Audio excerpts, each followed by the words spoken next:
அகில இலங்கை வர்த்தக சம்மேளனத்துடன் இணைந்து பண்டாரவளை ஐக்கிய வர்த்தக சங்கத்தின் ஏற்பாட்டில் வெட்வரி அதிகரிப்புக்கு எதிரான எதிர்ப்பு பேரணி ஒன்று இன்று முன்னெடுக்கப்பட்டது. வெட்வரி அதிகரிப்பினால் வர்த்தகர்கள் எதிர்நோக்கியுள்ள பிரச்சினைகளை அரசின் கவனத்திற்கு கொண்டு வரும் நோக்கில் இந்த எதிர்ப்பு பேரணி ஏற்பாடு செய்யப்பட்டிருந்தது. குறுகிய காலத்தில் அறிமுகப்படுத்தப்பட்ட வரியானது வெட்வரியானது 15% என்பது அது எந்த வகையில் அறவிடப்பட வேண்டும், அது எந்த வகையில் அரசாங்கத்துக்கு கட்ட வேண்டும் என்பது எந்த விதமான ஒரு தெளிவும் இல்லாமல் இருக்கின்றது.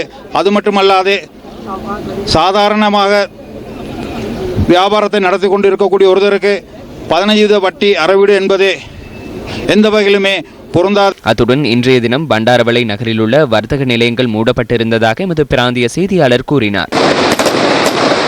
இதேவேளை அத்தியாவசிய பொருட்களுக்கு அறவிடப்படும் வெட்வரிக்கு எதிராக பதுளை நகரில் இன்று கடையடைப்பு போராட்டம் முன்னெடுக்கப்பட்டது. பதுளை வர்த்தக ஒன்றியத்தினால் இந்த போராட்டம் முன்னெடுக்கப்பட்டது.